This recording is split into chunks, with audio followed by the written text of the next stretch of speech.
I'm going to sound like I'm talking about the Watchers too much. Hey everyone, another Thursday. We have how many days in a week in a row we have done? It's been great.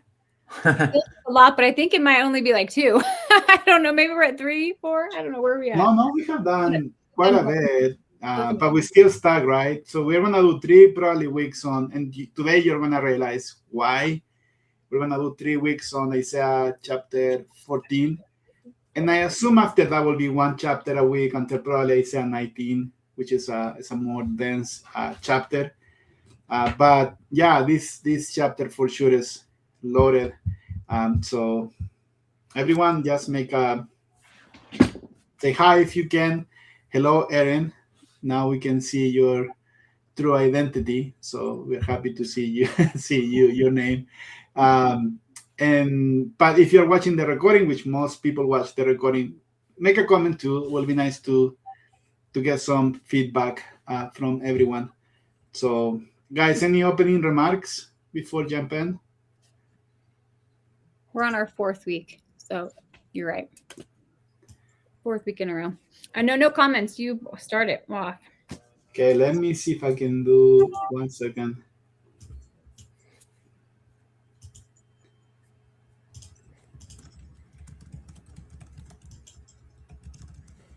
All right. I have actually a poll. 1 second. Let me see if I can send this.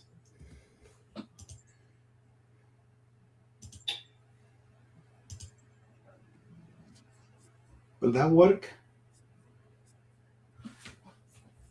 I don't know if that works. I'm trying to send what do you guys think about? We're gonna talk about today about this figure, the king of Babylon, and yeah, who is it a specific person, an archetype? It's for sure an end time. It's placed in the end time because of the unit we are reading, but we always go back and forth. I think this has been, Rachel, correct me if I'm wrong, the 3rd time we go over this chapter, like in a class. Yeah, I think at least. Yeah. And you finally understand everything, right? Oh yeah, it's crystal clear, and I won't stutter over anything tonight. Yeah. So it's like every time we start over and we feel that, okay, maybe this time we will, right? But sometimes you get more questions, which is great. But I think that we're going to put some pieces together, do our best. But maybe the rule of thumb is that we don't have all the answers.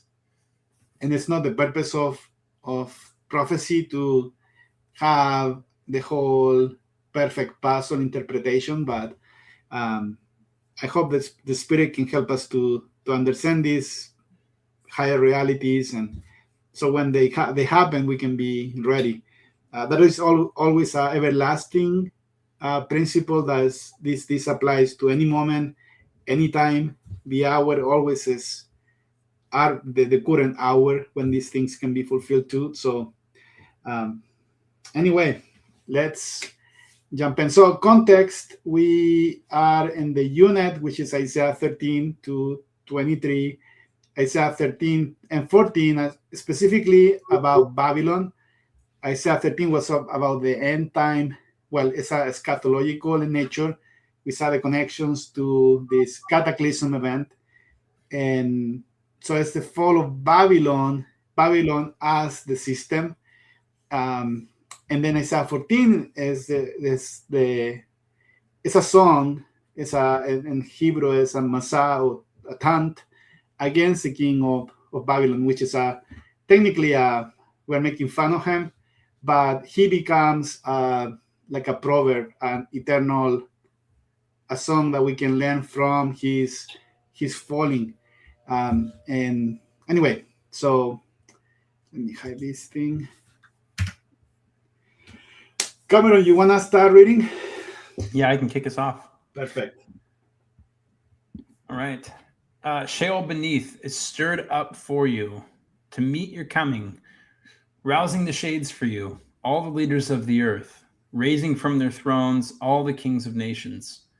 All of them shall answer and say to you, even you have been made weak like us. To us you have become like. Brought down to Sheol is your pride, the sound of your harps. Beneath you maggots are spread, and worms are your covering. How you have fallen from the heavens, shining one, son of the dawn. You have been cut down to the earth, you who laid low nations. All right. Any initial? Man, it's like, what's the starting point? Because there's so much to say here. I mean, the easiest thing to call out here, and we'll of course dive deeper, but maybe to just start on a more shallow level. The easiest thing to point out here is this is characteristic of the pattern that Christ describes in his couplet, which is, he who exalts himself will be abased, or will be humbled. So there's this total inversion that's happening, where there's been this period of injustice where everything has been inverted. Everything that should be at the top is at the bottom, and everything that should be at the bottom is at the top. And it's allowed to persist like that for a time, but always, justice comes around and it puts everything back in its proper place. And so if you exalt yourself, this is like, the Tower of Babel. They tried to make a name for themselves. They tried to build their way up to heaven, right? You exalt yourself. If you try to save your own life, then you lose it, as Jesus taught. And that's the principle that's at play here, just taken to the utmost scale, right? With the king of Babylon, as one who is exalting himself is now going to be brought down to Sheol. Awesome. Yeah, that's the archetype of the great and spacious building. Gray is going to be their fall. That is in First Nephi 11, I believe. And so you always fall, right? And then in Isaiah chapter 2, we have that everything that's exalted, everything that's lifted up is going to be brought low. Only the Lord shall be exalted in that day. Now we have levels of people who are trying to be lift up, and pride is that, right? That's pride is the leaven that always gets in the way, because we want to go, like Cameron said, we want to go up, build up, but then everything's not brought low. Although this king of Babylon figure, though, he's trying to go all the way up. And so there is so much mythology behind the potential identity of mythologically who this individual is, but also this applied to many of the kings through history. I think Rashi mentioned the Jewish rabbi in his commentary that he believed it was King Nebuchadnezzar, and there is a parallel with Daniel chapter 4, and he's tried to lift up at this tree, right, going up to heaven, but eventually fall. However, not all of the description fits King Nebuchadnezzar. Anyway, I think we have a lot to share, so let's maybe go to the slides. This is a quick maybe diagram of the Sheol, and there are different, like we have a Hebrew theology of Sheol. The Greek has its own terminology too, because the Greek uses the word Hades for the underworld, which is also the word Sheol also appears in the Greek. And there is another place called the Abyss, which is also in Hebrew. So if you want to maybe reconcile the underworld, we can say that Sheol really becomes everything below the earth. We know because of the Book of Mormon theology that we have a place in Alma 40 that we have paradise, and then we have a place of rest, and then a prison. But then we have below a place called the Abyss, and it's different. That place is translated in the Greek the bottomless pit, and that is the place where rebellion, the bad people, like the people who really are in open rebellion against God, they go there. And then there is a lower place, which is eventually the lake of fire and brimstone. So you see, for example, in the book of Revelation, maybe to illustrate the principle that Satan, before the millennium, he goes into the pit, into the abyss, but then after the millennium, he is cast down into the lake of fire. So the beast, the beast in Revelation, he comes out of the abyss, and before the millennium, he goes to the lake of fire. So he received a bigger punishment than Satan does. Satan received the same punishment after the millennium, to show you maybe the dynamic between the underworld. Any comments on that? It's interesting. There's 3 degrees of hell. Exactly. Well, and maybe this show you. I was listening on Sunday, Elder Holland's talk on Christ, that he was alone. I don't know the title specifically, but the one where he described that he gradually, his circle of support was disappearing until he was completely alone, and even the Father needed to take away his presence of him so he can experience descend below all things. So then he went above all things, but the extent of the ascension of Christ, which is, by the way, in Isaiah 53, he is descending, so he can take upon himself the iniquities of the people. So he's willing to descend below all things. And now we have this figure here who is trying to ascend above all things, which show you the contrast between the parallels between the king of Zion, which is Christ, and the king of Babylon.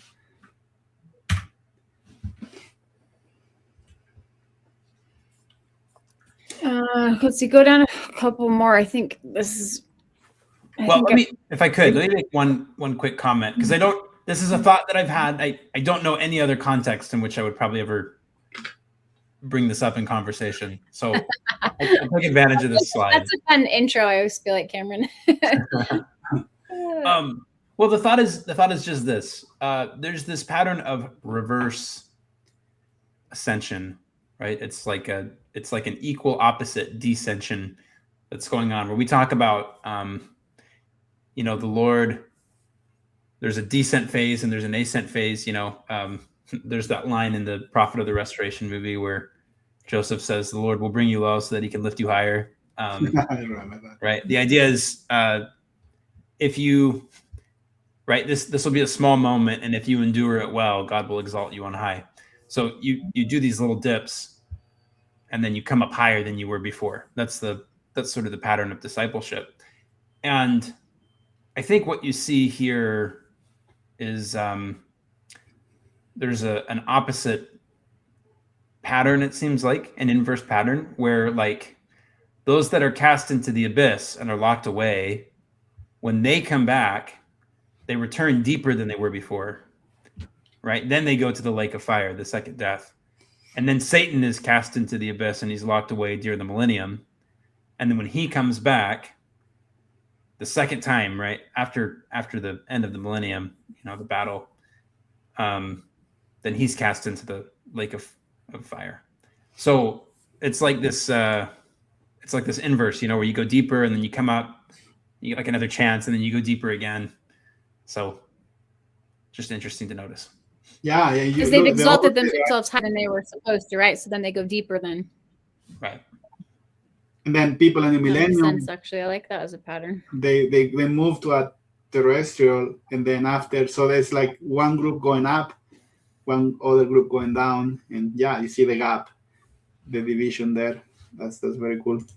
Well, and part of the reason that the Lord permits them to be loosed from the abyss, let's say, is because greater opposition yields greater light.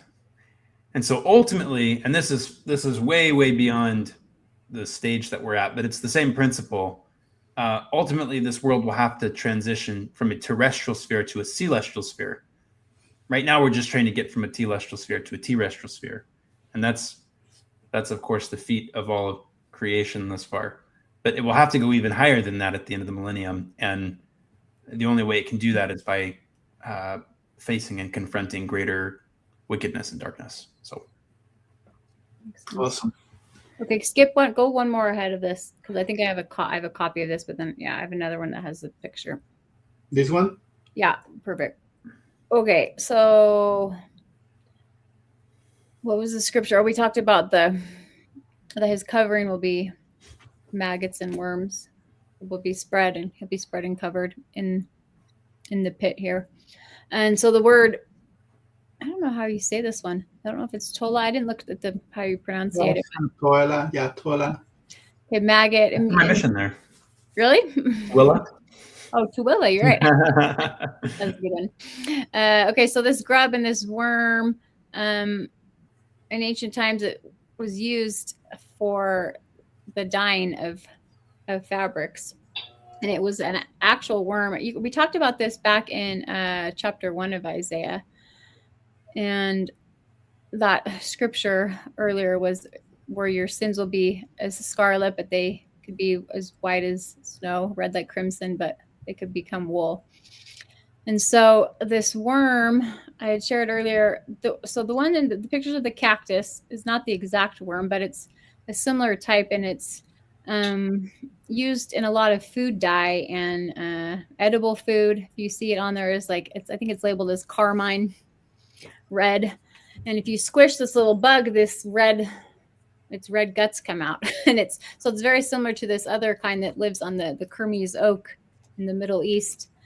And I guess, let's see, we've got it as dyed for the tabernacle, the curtains, and garments of the high priest there.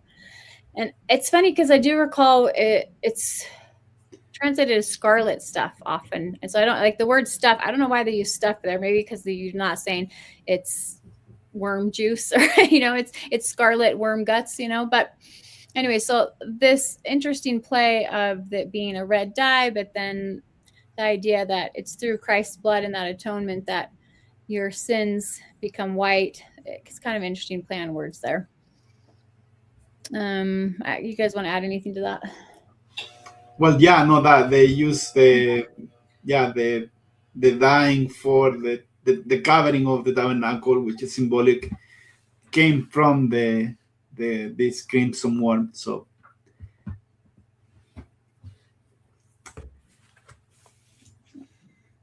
you can move. Yeah. Yeah. Well, and also the worm, when it dies, it attaches itself to a tree, and then. And the female worm, right? Is it the female? Yeah, and actually, when it gives like her eggs, right? When she is about to bring forth eggs, when it dies, and usually becomes very white, crystallized. And so we have this verse in Psalms 22, which is the same song where the Christ quoted, my God, why thou hast forsaken me," and when he's in the grass. But then later he says in Psalm, "But I am a worm," the crimson word, tola, and no man in reproach of man, and the despise of the people. And Christ is a type, right? He called himself, he is the crimson one, because he provides through his blood, the covering. That's what the word atonement means. The kafar means to atone. And all of that's connected to Christ. So now we have a interesting parallelism here with this king of Babylon, that he's covered with worms. But maybe you can cover that, Rachel. Yeah. There we go. Yeah. I thought that was a kind of a fun picture and totally disgusting. So the play on words here is the idea that the worms also, they can mean this crimson cloth. And so like the monarch or the king who was used to sleeping under maybe like these beautifully dyed fabrics, now he's being blanketed and sleeping in a bed of these grotesque worms of death, so they represent these two different aspects of the coin there. Yeah, I mean, and the imagery is just so consistent. Like, it's life being traded for death. You know, it's exaltation being traded for humiliation. Yeah, I think in Gilgamesh, he won't believe that Enkidu has died until he sees a worm. He says, like, I won't believe he's dead until a worm comes out of his nose or something. You know, so it's like the idea that these, you know, worms actually represent the death and the life is so interesting that it's all, you know, it comes into mythology too. Yeah, the little agents of corruption and yeah. Okay, so tying this to Rodolfo, I can't remember. Did you already use some of these scriptures earlier? Maybe not. I used it before, a long time ago. Okay. Oh, why don't you go over them? Well, yeah, no, the section 76, that's the section about the degrees of glory, and then we see what happened to the sons of perdition. And you have this phrase that they have this everlasting punishment, which is endless punishment, which is eternal punishment, to reign with the devil and his angels in eternity, where their worm dieth not, and the fire is not quenched, which is their torment. So the idea of their worm dieth not. Then you have the same in Isaiah 66. Similar phrase, right? And they shall go forth and look upon the carcasses of the men that have transgressed against me, and their worm shall not die. So the phrase here is like he's covered in worms, but the worm is not dying. That represents there is no atonement. So the crimson worm, to provide the dye for the covering, needs to die, needs to be squished, needs to be extracted. But if there is no death of the worm, then there is no atonement. So that's and I think Ray has here a question on that. I believe, right? Yeah. Why is it covering for the one taken to Sheol? Well, it's a living one. They are not dying, so it's been covering. So there is no atonement. That's it's real worms, not the actual atonement. It's like so the worm dieth not. So. And I think maybe to the worm not dying, it represents like instead of it like coming to a close in a cycle, and it's like this constant, you know, like worm crawling on you, like you're suspended in this state of like, you know, living worms all over you, and that's like, you know, that's the eternal punishment. It's like Hey, you know what that makes me think of? Yeah. Rodolfo, do you want to click over to a verse real quick? Sure.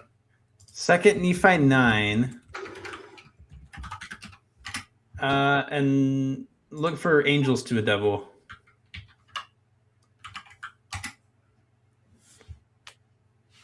Okay, tell me what you think of this. There's this idea in Genesis that upon thy belly thou shalt go, and dust thou shalt eat all the days of thy life, right? This is the snake's curse.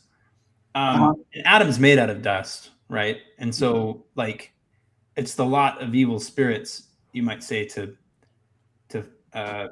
feed on and to sort of get their energy for, like, they're always kind of how do you say this?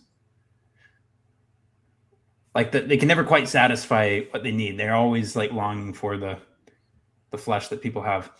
Tell me what you guys think of this. This seems like the symbolism is similar to what we're talking about with worms constantly decaying and decompressing, or not decompressing, but decomposing things.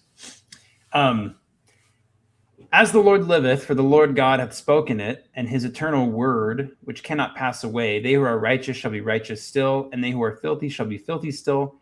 Wherefore, they who are filthy, you know what? This is not the one. Go down. One other verse. This one. Yep. That's it. This is, so if there was no resurrection, right? Yep. For behold, this is in verse 8, if the flesh should rise no more, our spirits must become subject to that angel who fell from before the presence of the eternal God and became the devil to rise no more. And our spirits must have become like unto him, and we become devils, angels to a devil, to be shut out from the presence of our God and to remain with the father of lies in misery like unto himself. There seems like there's some similar imagery there, symbolism, like this sort of idea of unending corruption and entropy and chaos. That's awesome. Yeah. Yeah, that's a great one. I didn't come across that at all. Yeah, that's great. Because in here I love this chapter because Jacob is comparing death and as a monster, right? This great monster that and how great is the Lord that can deliver us from that. And reading in Exodus chapter, the first chapters, the research on the Nile River, because the promise to Abraham was to drink from the rivers, which was the Nile and the Euphrates. And now we see later a counterfeit. Pharaoh now rings over the Nile. And then the Euphrates was then possession of Babylon. But these two rivers represents spiritual, physical bondage, Egypt, and spiritual bondage, Babylon. And if you look at the parallelism here is physical death and spiritual death. And that's the whole Exodus idea, is the Lord delivering the people, is the idea of resurrection. Yeah, we have people who are going to then become these figures, like these angels to a devil. And later at the very end of the blog we're going to read today, mention the children of the king of Babylon, who are going to receive this awful curse too. So the word for devil comes from the root that is something like to throw apart, diabolos. It's like the same word for devil, kind of. It's the splitting up, it's death, right? Like it's entropy. It's things turning into dust and breaking down.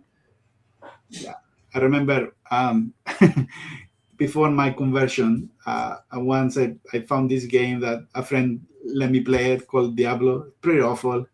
My mom saw it, and man, she was so upset. And I was punished for a long time. And how do you dare to bring that? My mom's very religious. She was going to be a nun. She's very Catholic at the beginning, and then very faithful when she was baptized. But we needed to sanctify the house for just bringing that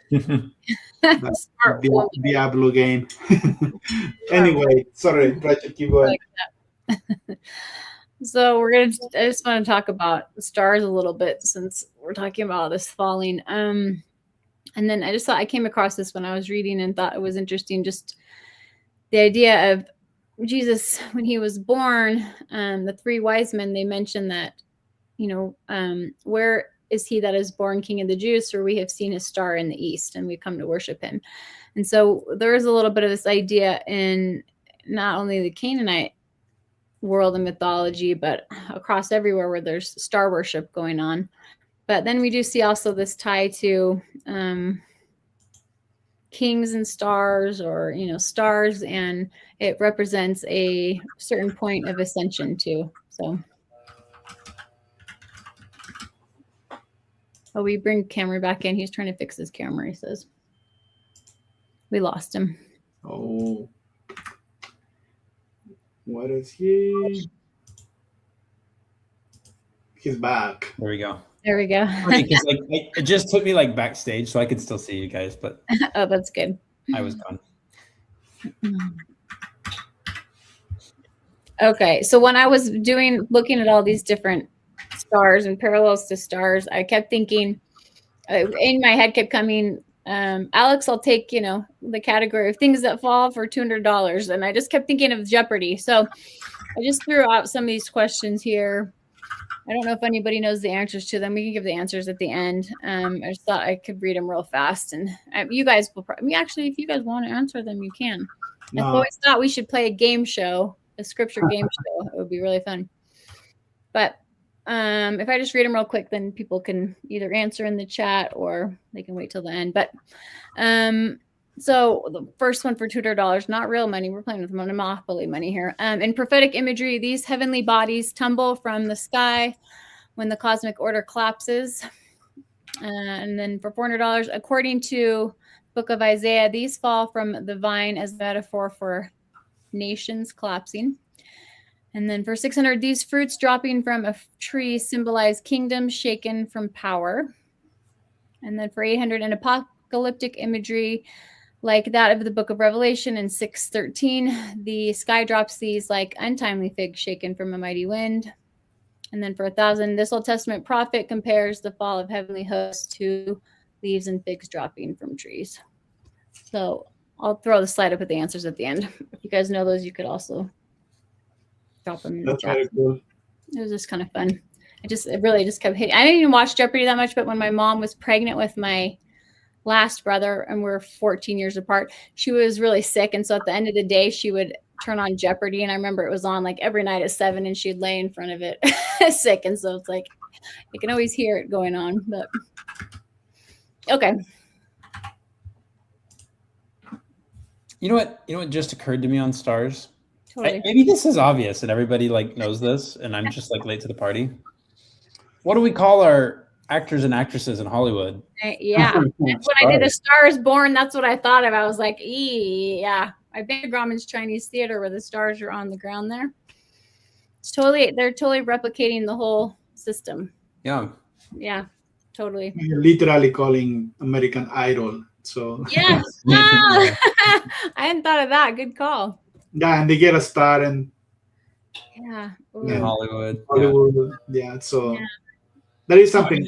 That there is something more darker of them that maybe we think now that with the Epstein files coming in, that you have people in society who live a different reality than most people, and but they might actually, you higher you go in the ladder of Babylon, then things change. The desire, like you mentioned, the entropy, right, Cameron? The desire for lust, for sin becomes, how you say that, insatiable, and when you cannot satisfy yourself. Oh, insatiable. And that's the strong drink mentioned in Isaiah 5:20, that you try to find something more stimulating, but then it becomes literally worship to the devil the higher you go up. But then at the eyes of the world, you are this light. You become somebody who is in a position of influence and power and so forth. So very complex dynamic. And you'd mentioned before, like the higher you go in the Babylon system, the more you have to transgress the bounds. You have to violate the laws and do something worse each time, right, in order to ascend. And that's very similar to that pattern of the Watchers transgressing the bounds. I mean, others too, but so I mean, like this is such a great way to understand what's going on today, because you think, well, what should the stars in one's universe be? Like this is the highest thing that lights the sky, that fills the heavens, right? And in our modern quote unquote American Western society, like the elites, the stars, the superstars, the all-stars, those are the ones that like all the people look to. You fill like stadiums and their crowds, and it's like there's one person that everyone is looking at and putting their attention on, or a few people. Like that's the idea of a star in society. And the idea is that like when everything's properly ordered, those people that we call the stars should be the sons and daughters of God. Like they should be those that are light bearers, in fact. And you could imagine like how different a world would be where those are the people that everybody looks up to. Those are the people that everybody's, excited to see and is trying to pattern their lives after. And it's a different world. And there's a reason that ultimately, the way that we're doing it right now comes down. So. Yeah, great analogy there. Okay, so with the stars and the fallen stars, I just threw a few scriptures together here as I was thinking about where some examples of this. In Luke 10:18, the Christ says this, that he beheld Satan as lightning fall from heaven.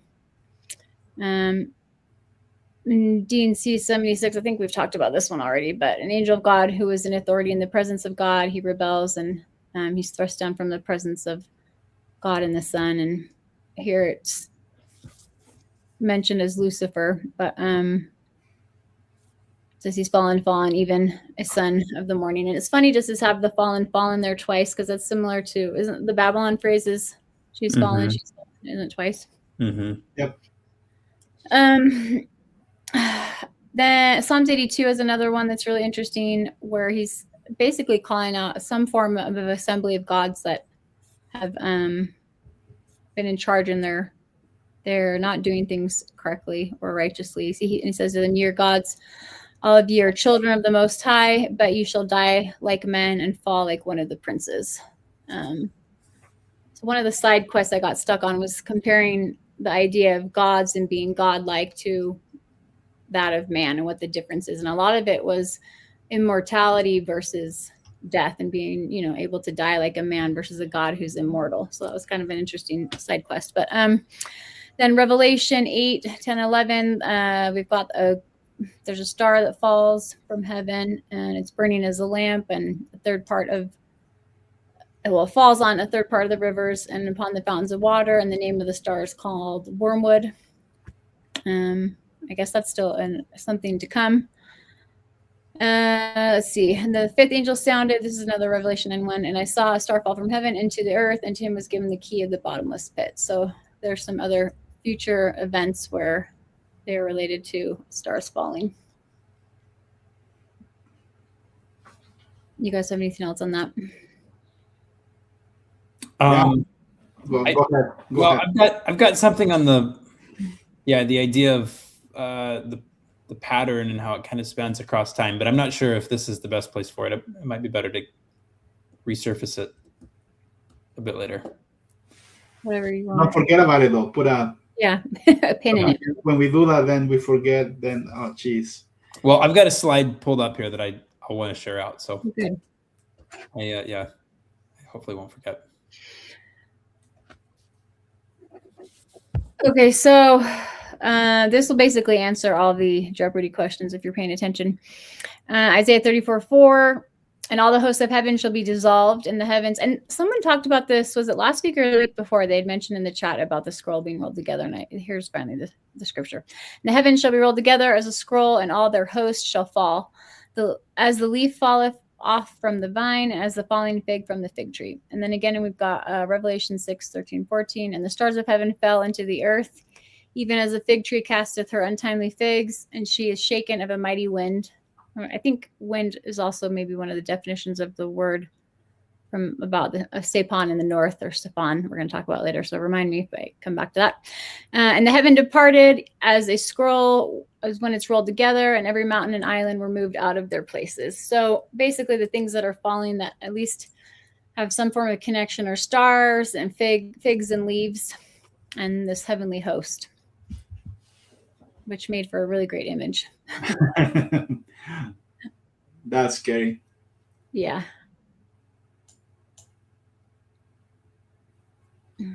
All right. Well, let me make sure that there was. I had a thought on something. It's the pride of this, the king of Babylon. It's the pride that's being brought low. But then everything that is all of architecture, like you mentioned, the mountains are going to be removed and all of that. That can be symbolism of kingdoms and everything we uphold today in society, buildings and things like that. The cataclysm is going to be to the point that it's going to be a leveling down of the whole system. So question I was thinking just to here real fast. So we have like this type of this king of Syria, Babylon, maybe Satan or Lucifer too, but he falls so far. But I was thinking it's funny because we have Adam and Eve who want to become like gods, and they partake of the fruit, and then they fall, right? But they don't fall as they fall to a lower celestial earth. They're not forced to fall down to the pit. I mean, and they still have this idea of being able to send back again. So maybe their transgression isn't as large as maybe some of these other ones, or at least they all initially transgress to some degree. But then this shows that I don't know, the person's either like Eve reaching for the fruit. He's reaching his throne even higher, right? She's just reaching for fruit. Maybe it's not that high, but this other person's reaching above the heavenly stars where God would be. And so then he falls equal in his descent eventually. So there's just something interesting with there to have them also falling, but in a different. Well, it seems like maybe it's the level of light that they're transgressing against. Yeah. Like that. Yeah. I think that's probably the importance of, Adam and Eve's eyes not being open and then being in a state where they're like little children. The idea that's being conveyed is they're, of course, they're not doing what Lucifer did. They're not openly rebelling against God and seeking to displace him on his throne as much as. Because it seems like he does that with a knowledge, right? And she and he are trying to attain knowledge, but maybe he already had a certain amount of knowledge and chose to do that. Interesting. Yes. You want me to read this one? Yeah, please. How you have fallen from the heavens, shining one son of the dawn. You have been cut down to the earth, you who laid low nations. But you said in your heart, to the heavens I will ascend. Above the stars of God I will raise my throne. I will sit on the mountain of assembly in the recesses of the north. I will ascend above the heights of the cloud. I will make myself like the Most High. But to Sheol you shall be brought down, to the recesses of the pit.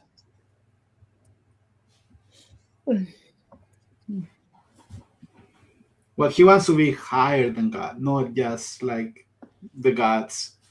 Mm-hmm. He wants to overthrow God, and so he wants to.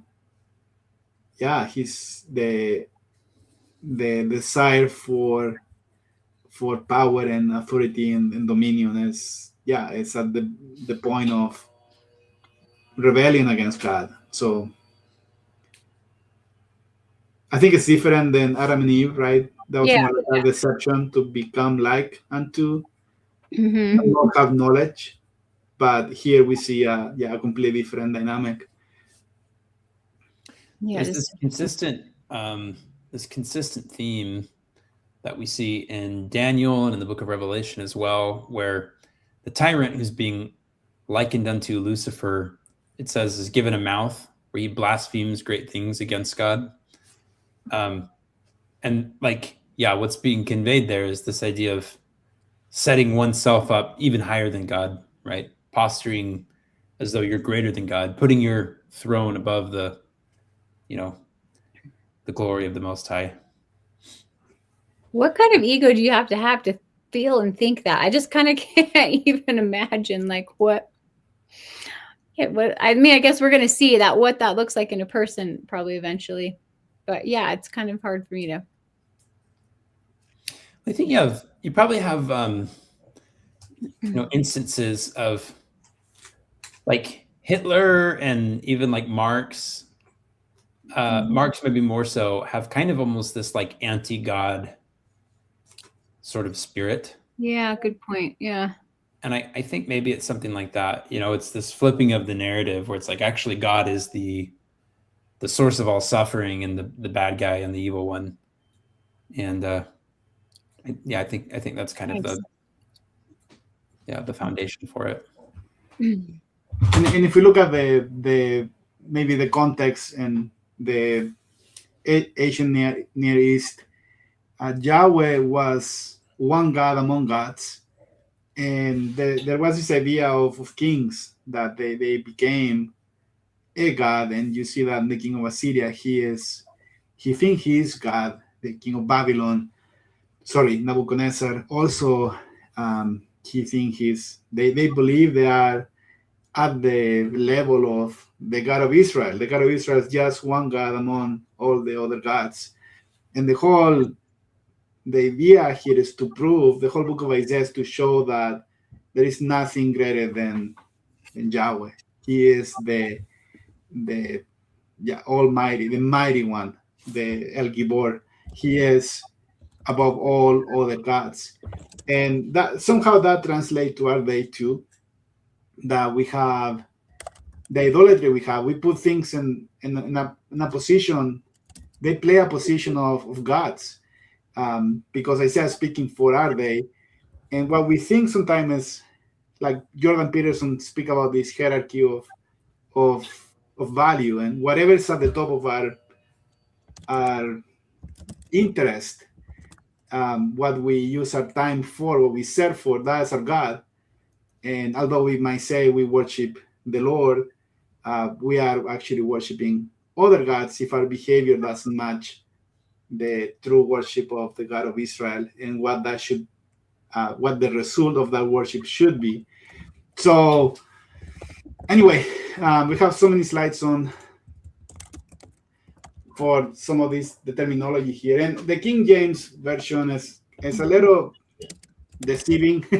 And we're gonna go over that because the Hebrew changed so much the meaning of some of these titles and the reference to the King of Babylon that we have adopted in the King James, which then kind of forces to into a framework that maybe was not intended from the Hebrew.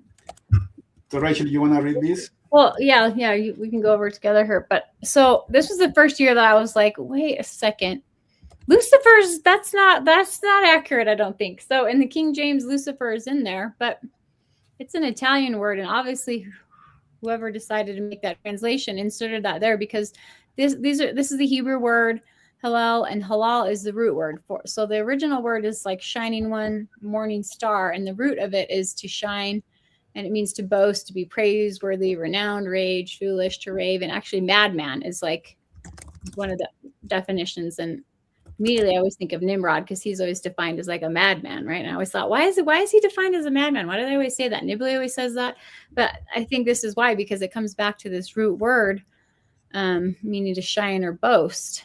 And so, my opinion this year is that I don't necessarily think this is pointing to Lucifer at all. I think that was put there to maybe to throw us off and make this a little bit more confusing, or try and tie it specifically to a person when it, maybe needs to be looked at as a type. But do you guys have anything else you want to?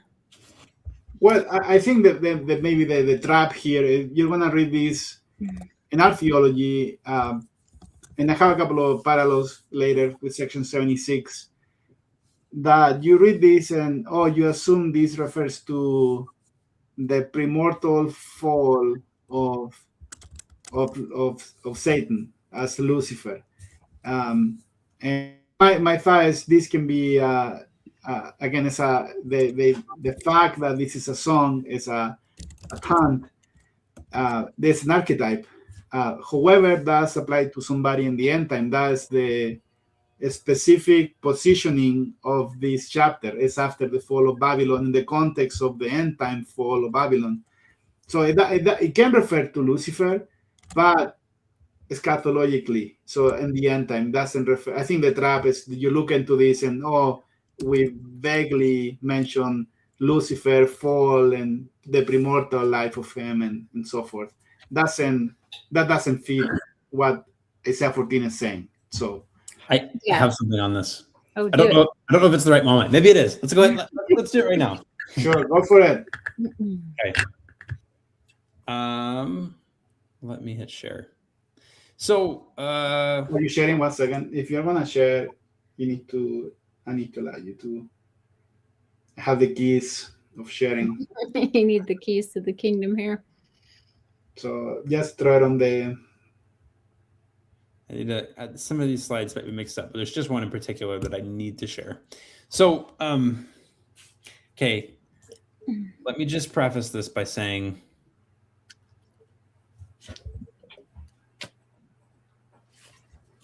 hold on, I need to close out. Preface it with you're not crazy and what? I don't know.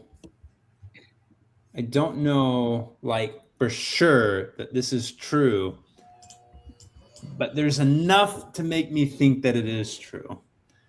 There's enough just in terms of the way that symbolism works and such. Here's the starting principle. God dwells in a sphere that exists outside of time and space as we understand it. All things past, present, and future are before him continually, right? As it pertains to this world. And that's kind of a hard concept for us to get our head around a little bit because we're here in time and not in eternity. But the idea is that God is the same from all eternity to all eternity, because no matter from heaven's perspective, it's all there presently before him all at the same time, right? So why do I bring that up? Where do I start with this? I think I know where you're going, but keep going. So we have this interesting idea that there's this war in heaven before the world was. We also have this idea that there's this war, this spiritual war that continues on today. And then if you look in the book of Revelation, this is maybe the clearest example. In Revelation 12, when you see the war in heaven, when Satan gets cast down to the earth, he's cast down in an end time context. Yep. Right? He's cast down and it says he knows he has but little time left, which is why he's mad and he goes to try and make war with the remnant of the seed of the woman, right? And this is all right before the second coming. So here's what I want to suggest. Let me share my screen out now. How do I do this? Do I hit present? Put present and then it will show up and I'll give you the. Okay, you know how we've talked about in the past the idea of the cosmic mountain and all the different parts can like point to the same thing. I want you guys to think about this as applying across time as well. So here's maybe another way to think about this. If you were to like take a piece of paper and fold it, and then fold it again, and fold it again, and then you were to like take a pen and you were to stick a needle through the bottom of it like that, okay? This is a single thing that happens, but let's say this is eternity right here. Mm-hmm. You stick a pen through it, all right? There's one point. Like this is a war in heaven and Satan was cast out. But the way that ripples throughout the context of Earth is it shows up in all sorts of different places, right? Oh yeah, I like that. You've got this pattern that repeats again and again and again. That's awesome. So there's this sense in which the idea that Satan is cast out of heaven is an eternal pattern. Mm-hmm. And it's something that is always happening, which is, again, weird to get our heads around because there's the separation between time and eternity. Ultimately, time will be no longer and heaven and earth come together, right? And all of these things kind of the differences start to melt away and time gets a little bit different. But in a sphere that exists outside of time as we understand it, there's also, I'll pause real quick and say for clarity's sake, the effects of the war in heaven manifest themselves and carry themselves out on earth. So like in Revelation 12, it says John was seeing things in heaven that were a type of things that were happening on earth or vice versa. There's this reflection, right? We talk about eternal patterns. We're talking about things that happen in heaven that manifest on earth. So we see this pattern across time of the fall of tyrants, right? Where one tries to exalt themselves above what's good and righteous and holy. And it is written in the stars that if you do that, you will fail. Like it's one of the eternal realities that frames what's going on in this world. So whether it's the fall of Pharaoh or the fall of the king of Babylon in Isaiah 14, or the fall of king of Tyre, which we read about in Ezekiel, that's a completely different king and kingdom, and yet the same imagery, the same kind of Luciferian imagery of being with God in the beginning in Eden and being, the anointed cherub, it gets applied. It's being invoked as an eternal symbol to describe the place and the manner in which it's manifesting itself on earth. Is that making sense? The fall of Alexander the Great, the fall of Hitler, and then the fall of an end-time tyrant. It's like these are all pointing to the same like heavenly reality. And ultimately it does come to such a place that these things sort of like come together. That was a great explanation. It was great. I love that. So thoughts? What do you guys think? I'm like 95% persuaded by this idea, but there's like a little part of me that's like, for sure. Well, cross pin to that. So this is my personal theory. When you read, you see the beast that has these 7 heads and 10 horns. In the heaven sense, the 7 heads are 5 kings, and then the Lord tells John 5 have fallen. So then, at the time of John, 5 of them already were fallen kings from history, and then there are 2 more to come, and then the 8th is the bad guy, the big bad guy. So you start seeing that all of these. Who are these 5? I think I know who they are. Another conversation for another day, but I think you're right. Totally right. This is the everlasting. That's what I think this preface as a everlasting proverbial song that always applies to these different tyrants. I have a couple of slides later to see where we can fit this as a fulfillment in the end time. But this is happening over and over. I really love your analogy of like the wormhole that you did there. So that's great. That's awesome. It's one way to say, like we get language sometimes, and we talked about this on our very first night. Yeah, I agree. Of like, oh, sorry, am I cutting out there? No, you're fine. I was gonna say we get language sometimes of like one who was, one who is, and one who is to come. Okay. Right? Okay. Oh, sorry, is that on my side? I can't tell if I'm having internet issues. No, you're fine. We can hear you. Okay. Yeah, one who is, one who was, is, and is to come. Like there's kind of this eternal sense, past, present, and future. Jesus Christ is the same yesterday, today, and forever in the book of Hebrews. And you get similar language that applies to the beast in the book of Revelation, right? Who was and was not and was again, something like that, right? Anyway, I think just invoking the idea of kind of this ever-present pattern. It's like Satan was cast out of heaven before the world was. It's totally appropriate to say that. Like before the foundation of the world, it frames the foundation of the world. But there's also this sense in which it's this ever-present reality that is always happening every time you see evil defeated, brought low. And it's how you can trust in the fact that evil always will be defeated because it has already happened, so to speak. It's already been written in the stars, right? And it's written, yep. Perfect. Okay, where we are, Rachel, here. Okay, so I was saying the root word of this kind of helps explain the actions of this rebellious person, but then also the Babylon Empire or system acts kind of in the same way. Revelation 18:5-7 just says, "For her sins have reached unto heaven, and God hath remembered her iniquities, how much she hath glorified herself and lived deliciously. So much torment and sorrow give her, for she saith in her heart, I sit a queen and am no widow, and shall see no sorrow."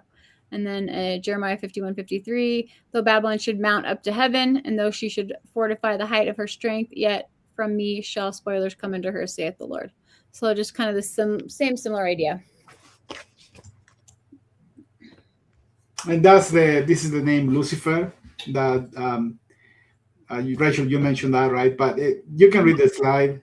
It was adopted because it came from the Latin, which means light bearer, and a morning star, and then this what is his name? So then John Milton's and Paradise Lost 1667, when it really became a name technically for Satan. And after that was adopted that, okay, the name, the light bearer in Isaiah 14 is Lucifer. And then, yeah, the assumption is that Satan, but that's not. It was technically like these Christian commentators and writers are the ones who inserted that, and then it became this adoption of, oh, Isaiah 14 is speaking about specifically Satan. It can be, but it's not what the Hebrew is saying. That's what we're trying to convey. Yeah, and why son of the van? And there are different, for example, the sons of the prophets. So being a son doesn't necessarily mean that you are a literal son. And we have the sons, the morning stars in the book of Job, but that's not the same Hebrew name either here in Isaiah 14, because the Hebrew is Dan. And well, maybe I can read this. So it's the liminal transition moment between darkness and the full light. And in the ancient Near East context, Chazar, which is the Hebrew for Dan, was also the deity in the Ugaritic mythology, the god of the Dan paired with also the other god, Shalim. Mm-hmm. So this is technically a counterfeit title, because Christ himself called himself he is the morning, I am the root of Jesse, the offspring of David, the bright and morning star. This is in Revelation 22:16. Peter also mentioned some of that in 2 Peter chapter 1, the day star. And Christ is the bright and morning star. So here the idea of a son of the dawn is conveying the title of a counterfeit. So that's why you read that Paul mentioned that, marvel not, for Satan himself is transformed into an angel of light. So maybe, yes, Satan was a son of the morning, whatever that means, but it's not what Isaiah 14 is conveying. Isaiah 14 is talking about somebody who is portraying himself as this light bearer. He's calling himself He's calling himself Lucifer, yeah, the day star. It's like he's calling himself Christ, like the Christ type, right? It's like he's giving way more glory to himself than, you know. It's like an inversion or a subversion or of Christ. That's Yes, exactly.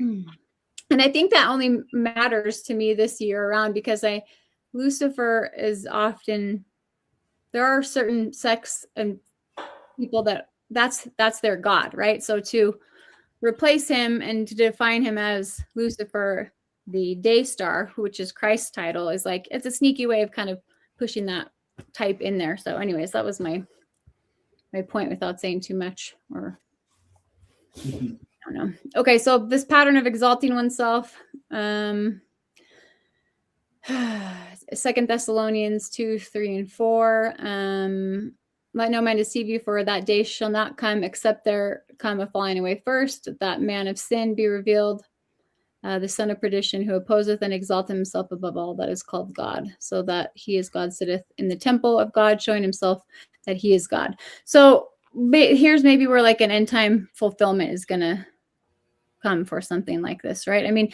so I love Cameron's idea and with all that, and I think it absolutely is like a constant throughout time and space. And then there has to be like you had in your picture, where there's moments where someone drops in and actually fulfills that type. And I'm really proud of myself for not mentioning Watchers and Giants yet, but I'm going to do it now. I was telling the guys I'm having a hard time not mentioning that, because I keep seeing that as a type here. Because in the book of Enoch, and the Bible too, we also have a type for this, or specific, at least maybe a couple of times where they do fall, these sons of God or stars or whatever category they're in, they do fall to the earth and they sin, and then they are punished, and they have this, equivalent punishment down into the abyss and the pit, and the same with what we talked about earlier, is like they're in a certain place until a time of judgment, and they're released, and maybe that's when the key, and they come out of the pit, and then after that time they have to descend down to the lake of fire and brimstone, or the abyss. That's the deeper part. So anyways, back to this pattern of exalting oneself. There's one other type here from the Legends of the Jews by Louis Ginsburg. It's kind of a fun book if anybody's read it. It was said of Nimrod, he set himself up as a god and made a seat for himself in imitation of the seat of God. It was a tower built out of a round rock, one above the other, 4 thrones of iron, copper, silver, and gold. Crowning all lay a precious stone. All nations came in and paid him divine homage. So there's just a counterfeit throne and type there. And like I said, he's described as a madman. So that kind of makes sense in relation to that root word, Hillel. Cameron, do you want to read this one? Yeah, hosts and kings. The earth shall reel to and fro like a drunkard, and shall be removed like a cottage.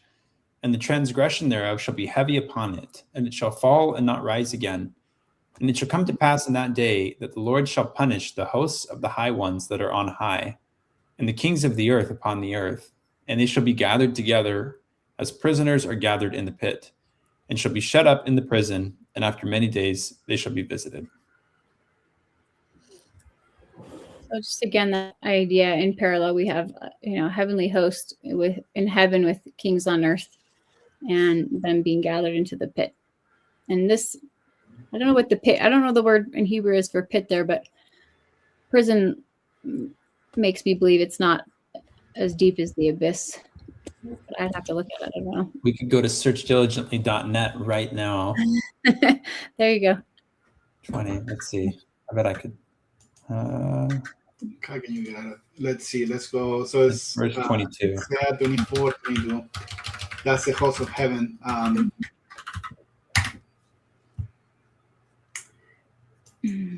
So the pit here is going to be Tower? No, it is a cistern well. It is the pit. That's a pit. Yeah. The dungeon. Yeah, that's the pit we defined and talked about earlier. Huh. Yeah, interesting. It's in parallel with prison, but Look at this nifty tool that Rodolfo made, guys. it is pretty awesome. I love that it shows every single place where you can find it and then an example of it. That's like my most favorite aspect of it. Okay. Don't get me going with the tool. I have a lot of things to show. I'm getting excited, but we have to finish this chapter. Okay, so the opposite of exalting yourself is becoming like a servant, and obviously Christ is the perfect type of that in Philippians 2:3-11. Let nothing be done through strife or vainglory, but in lowliness of mind let each esteem other better than themselves. Look not every man on his own things, but every man also on the things of others. Let this mind be in you, which was also in Christ, who being in the form of a God thought it not robbery to be equal with God, but made himself of no reputation, and took upon him the form of a servant, and was made in the likeness of men. And being found in fashion as a man, he humbled himself and became obedient unto death, even the death of the cross. Wherefore God hath highly exalted him, and given him a name which is above every name, that at the name of Jesus every knee should bow, of things in heaven and things in earth and things under the earth, and that every tongue should confess that Jesus Christ is the Lord, to the glory of God the Father. Such a great group of verses there. Okay, so one thing earlier in this chapter we talked, it uses the word maid servant and men servant. Is that right? Uh-huh. Right. So just kind of tying back to that idea, I think Rudolph, you'd mentioned earlier, it's like the idea of, who's the greatest, that you have to become the least in order to become great. And so Christ is the perfect type and pattern of this. The other thing, when I was talking about the idea of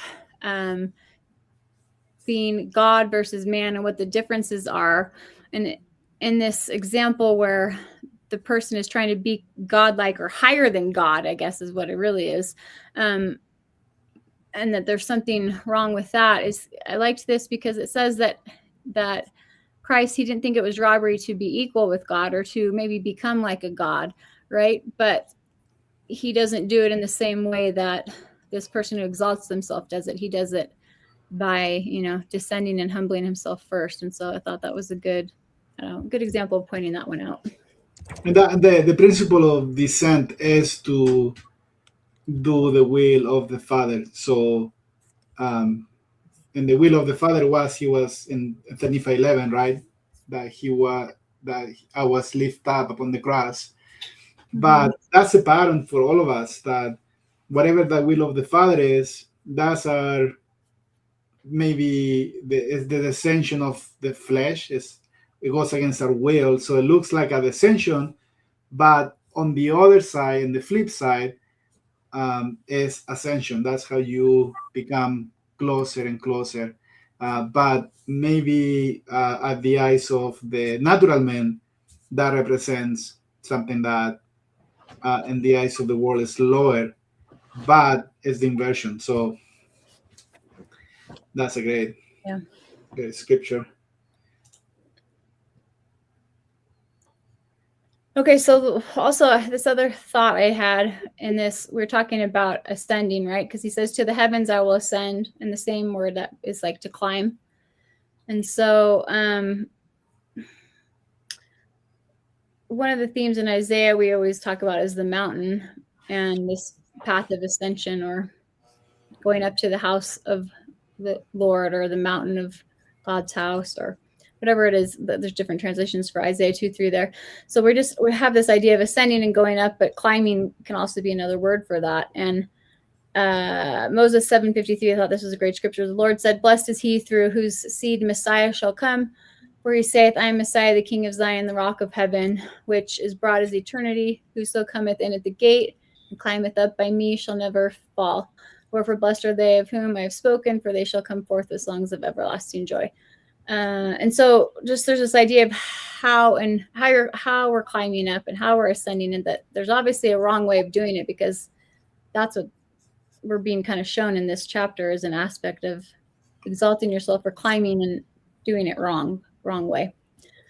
And then I thought, I don't know what you guys think about 2 Nephi 31:18, where you're entering the straight and narrow. I thought maybe that was the connection, and with the way you're entering the gate and then progressing through as a ascension type.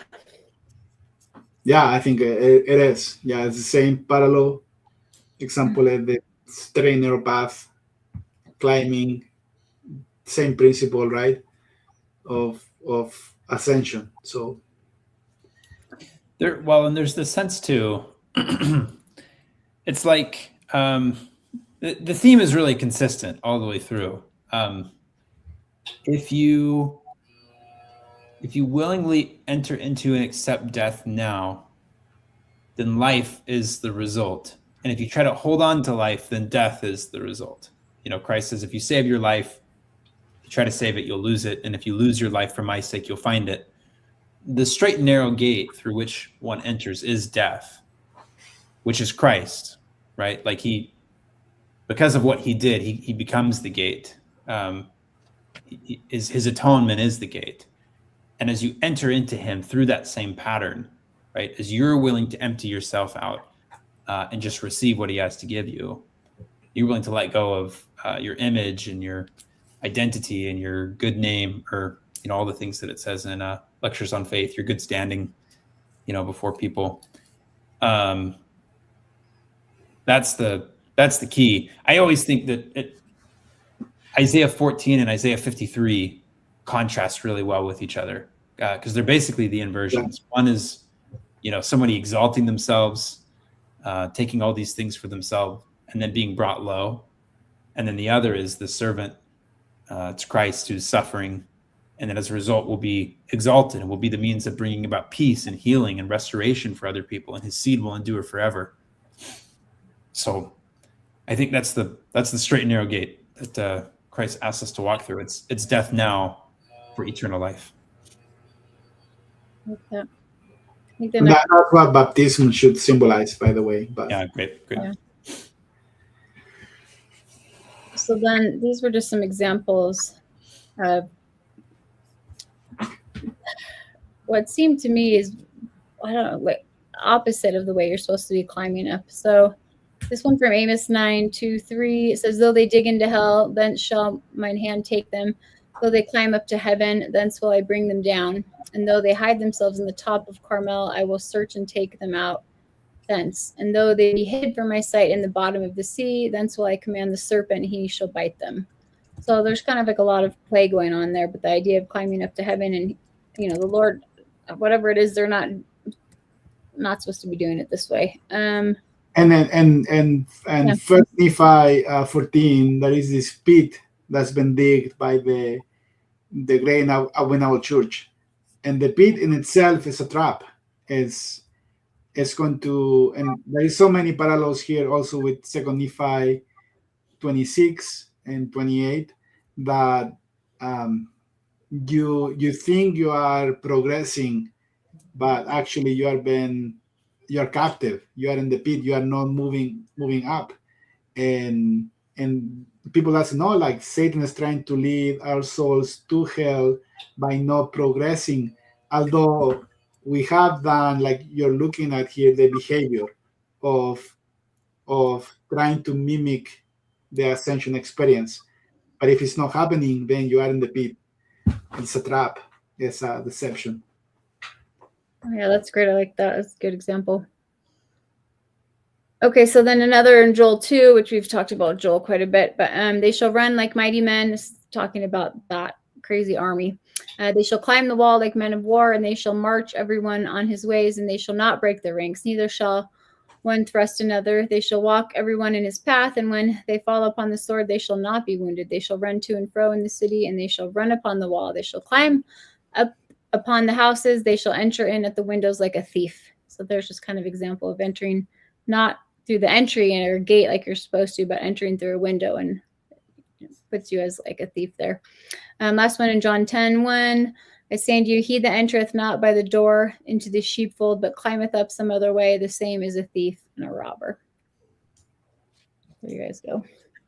Well, no, that's fantastic. That actually will be fun to see if there is a literal application of people in large buildings. But one thing that was shocked, though, to be honest, when I got to the US in 2012, my mission president took me to the temple in Salt Lake. One, I was shocked by having the buildings around the temple. Like, if I'm in charge of Salt Lake, somehow I will never allow a building to be above the temple. And then I had a couple of meetings later with the McConkie firm, because of they were the lawyers for one of the companies I was working with. But I saw the temple from up down, which was crazy to me. The symbolism of that, especially because the lawyers and the Book of Mormon are never portraying a good light. Doesn't mean if you're a lawyer watching this, there's nothing wrong. But anyway, so I thought there was a fun metaphor of the building, and maybe the dynamic of how things have turned today. Mm-hmm. And then also I was reading on Exodus 5, when Pharaoh is asking them to build the bricks, right, with straw. It's the same Hebrew for what was composed the Tower of Babel. So you are building up. And the Pharaoh's making you work hard and build without rest. And if rest is symbolic, right, entering to the rest of the Lord, which is the fullness of his glory, the metaphor is that if you are doing the behavior, like I said before, but you are not entering into the rest, then you are building, you're building the building. So you are going up, try to gain your own salvation. You're not relying on grace, which the only way to get it is, like Cameron says, is die. You need to give up everything you have, which is it sounds so simple, but yeah, in paper is something that it seems to be the struggle that the lesson we don't learn. Anyway, so these are a couple of verses on maybe the why this becomes a little confusing. And I'm not trying parallel here Isaiah 14 at all. So I want to just distinguish that Isaiah 14 is one position as a future fulfillment, also an everlasting song that always applies to the tyrant of the day. But anybody who's trying to lift up above God, then this applies to them. However, maybe the confusion comes because we know that we have Satan fallen from heaven, literally almost same phrase, fallen from heaven.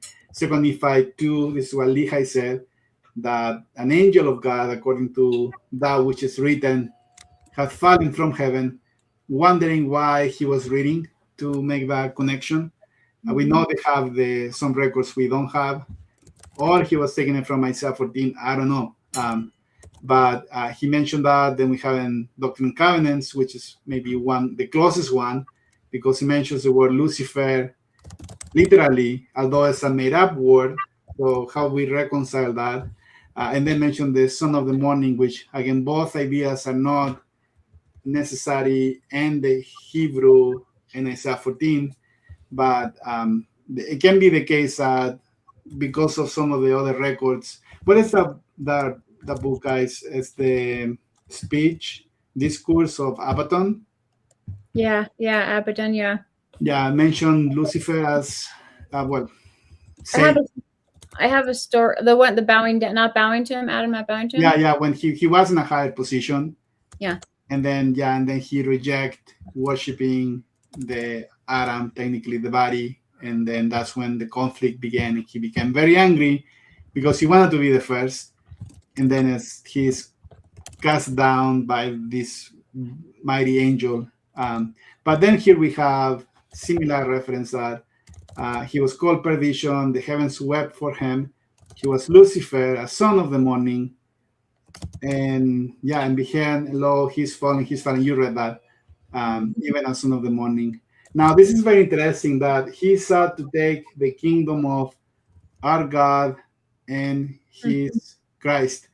And I don't know, I think he's still planning to do that. And I don't know if there is a way actually I don't think he can do it, but I think he's not trying to do it. And what we read later in Revelation 12, we might see the aftermath of actually him trying to take over the kingdom and then being cast down to earth. So I have a few more references here. You guys can read it. Well, what's really interesting in D&C 76 is all of section 76 is giving you an image of eternity, sort of like the way that things end up. And so it's really interesting if you kind of like stick too rigidly to the idea that the war in heaven and Satan being cast out is only something that could have happened like on a timeline before creation. It doesn't fit as cleanly with the rest of the section. But when you see it as like, oh, this is something that happens in eternity and has end time application, like this is something that ultimately gets resolved and we experience it in the end times, like when Lucifer is cast out, when he's cast down, and then there's this declaration that he sought to take the kingdom. If you parallel the Isaiah 14 with Isaiah 53, then you can make the case the same for Christ, right? He's always in a ever present. The atonement always is happening, right? That is for him to descend above, from above, below all and above all things, and through all things. He crossed the boundary of space and time for sure, for the atonement to be infinite. And the lamb slain from the foundation of the world. Yeah, exactly. So there is maybe a parallel there with also the fall of Satan, as we can parallel both of them. But that's Revelation 12. Check the Joseph Smith translation of this, but there is some type of parallelism between, because first you see the sign in heaven, and then I said the dragon, right? And then later, then you see the other, that's the first. So, and there was a war in heaven, Michael and his angel fought against the dragon, and the dragon fought against his angel. And that, okay, you can say, oh, that maybe was a primordial. If we look at from a time perspective, which doesn't work that way, but if you wish, that's one. But then the great dragon was cast down, the old serpent called the devil, and Satan, which deceived the world. He was cast down into the earth, and his angel cast down. with him. But then later, 2 verses later, and when the dragon saw that he was cast down to the earth, he persecuted the woman which brought forth the man child. And now that, like Cameron said, is very much an end time scenario. So yeah, try to figure it out, how that can play out. But what we are reading now in Isaiah 14 is the aftermath, because it's not the fall of anybody premortal. It's in the end time. What if it's past, present, and future? Look at verse 7, 9, and 13. We have like the same phrase. The dragon's cast out, is cast to the earth. He's like, if it's like representing past, present, future, right? Like, so if I need to put my money on, like, you put a gun on my head, you need to give me a name. I will say, this might be Satan, but it will be in the end. It's when this happened here, when I saw an angel come down from heaven, having the key of the bottomless pit and a great chain in his hand, and lay hold the dragon, the old serpent, which is the devil and Satan, and bow him 1,000 years and cast him into the bottomless pit. I believe this is what we are reading, that if I need to apply that. But also, this is the same, again, proverbial song that can apply to the Antichrist and any other tyrant who try to lift themselves above God. So, do you think that angel is Christ, or do you think it's Michael or somebody else? I think this parallel Michael and Daniel 12, I believe. The prince, yeah. So if you look at Daniel 12, verse 1 or 2, it's a Michael stand up, and the great prince which standeth before of thy children, and there shall be a time of trouble such as never was since there was nation, even to the same time, and at that time thy people shall be delivered, everyone that shall be found in the book, and many of them, blah, blah, blah. Let's see, what is it? Well, I believe, when I say, I believe it's probably Michael. Well, that, like, Revelation 12 supports that, because it's Michael and it's the dragon that are contending, and then D&C 88 alludes to, of course, conflict between Michael and Satan as well. So, well, and if Michael's Adam, then if you go back to that story Rodolfo mentioned earlier, I have it right here in another version of it. I won't read the whole thing, but basically what happens is that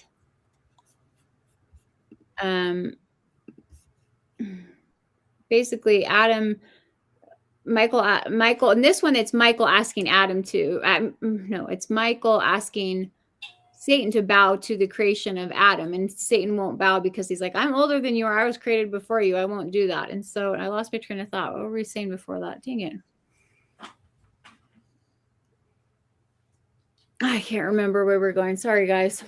Adam casting Satan into the pit. It goes back into, I think, Michael, like the conflict between Michael and Satan, or Adam and Satan, could originate here. I mean, the first time I heard this story, I was like, oh, I get this. I feel like it goes back to the beginning now. Now I see why there's this conflict from early on. And it's because Satan won't bow to this creation of Adam because he thinks he's older and has more glory, more, exaltation. And so that, for me, that makes sense then, if, like, Michael comes in and has the key to the pit and opens, you know what I mean? I don't know, it makes sense. But so that's basically the story. I have a link to it in the next slide. People can read this on their own because it's super interesting and just gives you maybe potentially context for another aspect of how this has a backstory, maybe. By the way, I think I'm going to add this text later to our Search Diligently platform. So. Oh, good. Yeah, it's a good book. Yeah, so I'm gonna force Rachel to use the tool. So. I had this one in my docs. I got to start switching all my docs over. Okay. Okay. This is, where are we on time? This is where I'm getting into the Watchers in the Book of Enoch just a little bit, or I'm setting it up to go there. But in relation to Mount Saphon, and what we're going to talk about here is like the mountain assembly. We're talking about the mountain in the north. Basically, there's a connection here to who and what this mountain is and represents. So if we're talking about Baal here in the Ugaritic text, they have, I've talked to you guys about this before, and I've shown how there's a similar, they closely mirror basically the Bible and the same words used there. And so in the Canaanite pantheon, El is like the Father, supreme God, and he has a divine assembly the same way that we could define it in our Bible. And God, Baal is his son, or he's like, you know, the successor God. And he reigns from the summit of Mount Saphon, or Zaphon, however you want to say it, Zaphon. And that's also called like the heights of the north. Okay, so this is from one of the texts. Again, it shows this same type. They rolled back the tent of El and came to the pavilion of the king, the father of the bright one. They lifted up their voices and cried, "We traveled to the ends of the earth, the edge of the abyss. We came to paradise, the land of pasture, to delight, the step by the shore of death. We came upon Baal, fallen to the earth. Dead was valiant Baal, perished was the prince, lord of the earth." So just, again, a lot of those same components are all there in this Ugaritic text. And just to show that this is who the Canaanites and some other aspects in the Bible, they're worshiping this god Baal. Okay, so in 2 Chronicles 33:3, no mention of 33 there in any kind of Masonic way, but for he built again the high places which Hezekiah his father had broken down. He reared up altars for Baalim and made groves and worshipped all the hosts of heaven and served them. So we know that this is Baal, and the Baalim or Baalim, that's like multiple of this god, and this is who they're serving and worshiping, and it becomes kind of, you know, in conflict with the God of the Bible. Yeah, there are at least 3-4 Baals that we read in the Bible. I found like 6 different ones in this other text. Yeah, or maybe 6 or 7. So totally there's multiple, right? One of them is Baal Berit, which is the covenant one, the Lord of Covenants, and Judges, but that's another discussion. That was a good one. Okay, so Mount Saphon or Saphon means hidden, dark. It's used as like the north quarter, gloomy and unknown. The root word is to hide, by covering, to protect, to lurk, deny. It's like a secret place. And then, there's wind. Okay, also it can mean wind. So it's the name for the divine mountain and sanctuary for El and Baal. Okay, in these texts, and that same mountain. So the Israelites, they call it Mount Hermon. The Sidonians call it Syrian. The Amorites call it Shinar, Sinir, and then Mount Zion is also, it's called by others, and there's some scriptures there. So we're kind of talking whether it's actually the same space. I couldn't say, but it's the same idea, and I think that's pretty safe to say. Okay, so here's where our Book of Enoch and the Watchers come in. I've been there, by the way. You have? So cool. I only looked at pictures today and I was like, So the reason why I think this is interesting is because if we're talking about this type of person ascending into this heavenly host above God and where his throne is, and he's talking about this mount of assembly and the recesses of the north, this is like, in essence, like the mountain top is a type of this place where he is ascending himself. Okay, so if it relates to the same idea of the Watchers, then it could have an end time scenario if this is going to repeat itself multiple times throughout our time and space timeline. Okay, so Mount Hermon was the home of the assembly of the fallen gods and one of the most revered sites in polytheism. And if you look at this place online, you won't believe how many pagan worship things go on there. It's like goes back to like Pan, that goat god we talked about a couple weeks ago, and all kinds of things. Anyways, so here is from the Book of Enoch. And Simjaza, who was their leader, said, "I fear you will not indeed agree to do this deed. I alone shall have to pay the penalty of a great sin." This is when they've decided to fall and take the daughters of men for their wives and create these giants. Okay. And they answered him and said, let us all swear an oath and all bind ourselves by mutual imprecations, not to abandon this plan, but to do this thing. And they were in all 200 who descended in the days of Jared on the summit of Mount Hermon. And they called it Mount Hermon because they had sworn and bound themselves by mutual imprecations upon it. So it becomes this, the name, whatever, actually, there's a whole word study I did on this. And it was just too many slides to do. But basically, this Mount Hermon has to do with taking this oath. And the oath and the covenant they make between themselves is unto death, that they will follow through on this, to the point of their own death, or also to create death upon the world, right? So it's kind of an interesting, maybe a link to the covenant of death in Isaiah 28 and some kind of type there. I just thought this is kind of a fun one. This is interestingly, and I never considered this context in the way it ties to Isaiah 14 before with the pit and Sheol and whatnot. Yeah. But it's where Christ is standing when he's having the conversation with Peter and the disciples, right? And he says, upon this rock I'll build my church, and the gates of hell won't prevail against it. So then at the base of Mount Hermon is the gates of hell. There's a cave in there and there's water, and that's what feeds into the Jordan, right? It's like, it makes sense that would be those perfect, the gates of Hades. Like here you have the ascent to the top, and then the bottom is basically the portal to hell, right? And that's why I was texting Rodolfo today. I was like, this is so weird. Is what is it called? Philippi, Caesarea, or yeah, and that's like where Christ said that. I was like, is that true? Did he really say that there? Or was he talking about why was he talking about building church on the stone on the gates of hell? So it's funny that you mentioned that. It's an open folder aspect. When he talks about the rock, that's Petra in Greek. Yeah, he's talking about literal. We confuse that with Peter, like, oh, he's talking about you are the rock, but actually he was talking about a specific rock in the place. People say, oh, himself, Christ is the rock, the foundation. He is, but the fact that they are in that same place is more significant. Yeah, right. And the word for hell is Hades, which is the same word for Sheol, Greek equivalent.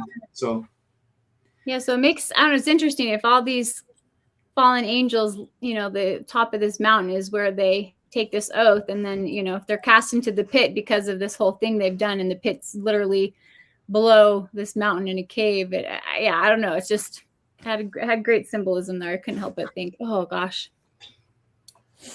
finally the giants, it makes sense. the ruins to the temple of Pan are actually still there if you go. Oh really? You still got like the tiled floor.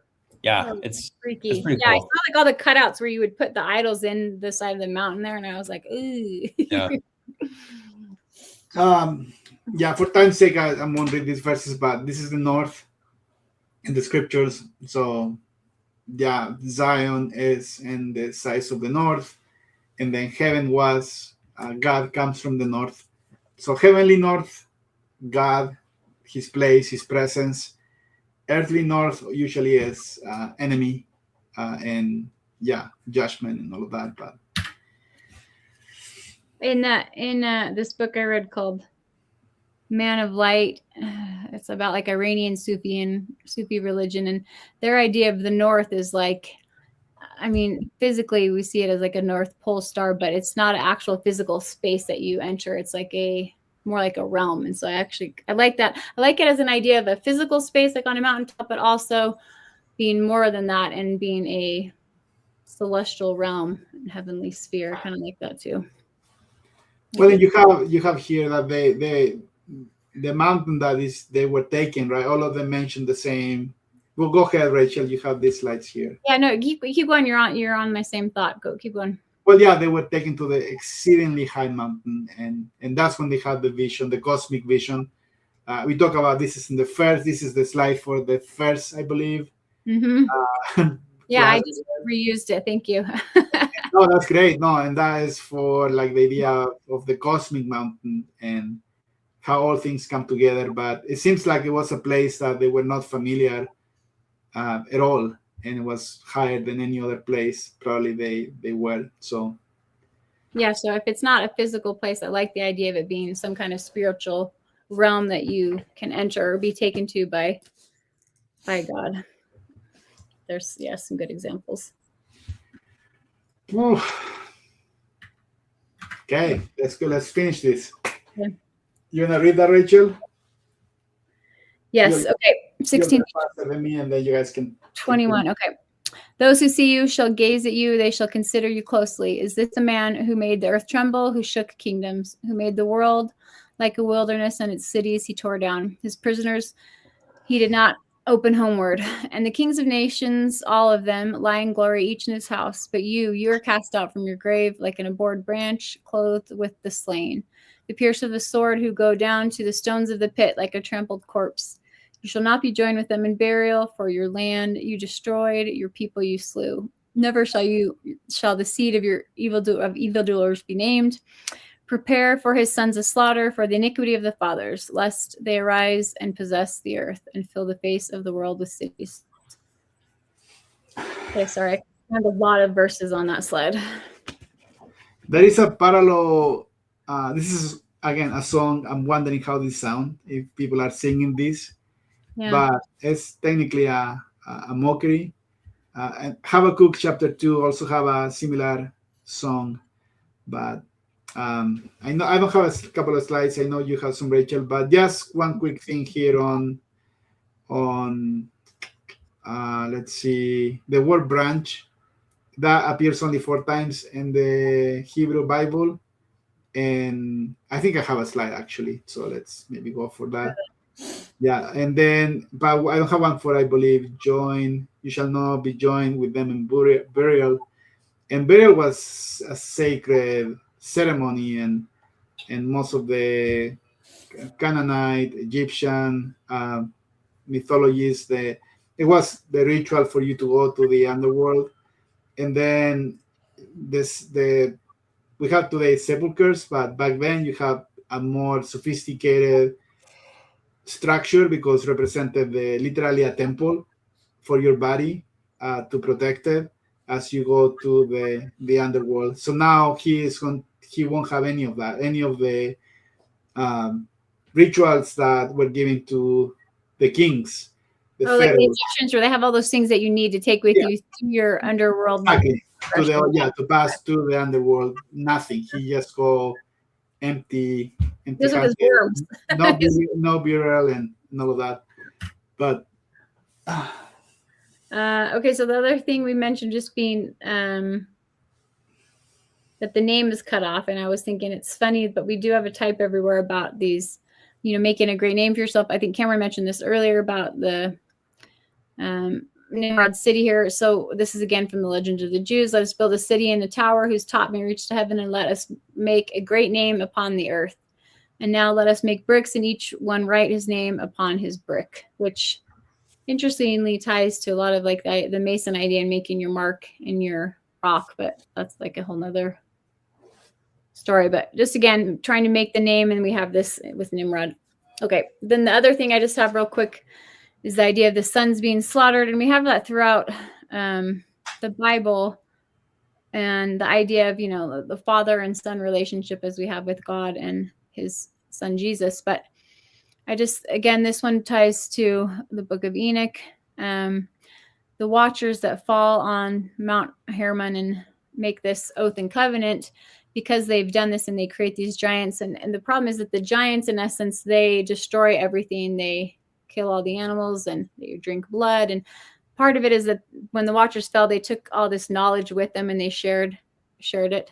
And basically the knowledge is partially what destroys all these things, besides creating these giants that destroy everything. So their punishment is that their children will be destroyed, and they will have to battle with each other, and they will see this basically. It says their sons, that they will slay one another, that they'll have seen this destruction of their beloved ones. Then they'll be bound fast for 70 generations in the valley of the earth.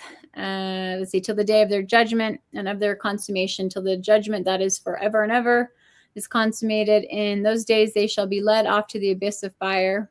So then we have, this next phase where they have to go down to the abyss after they've been let out, and to torment, and the prison in which they shall be confined forever.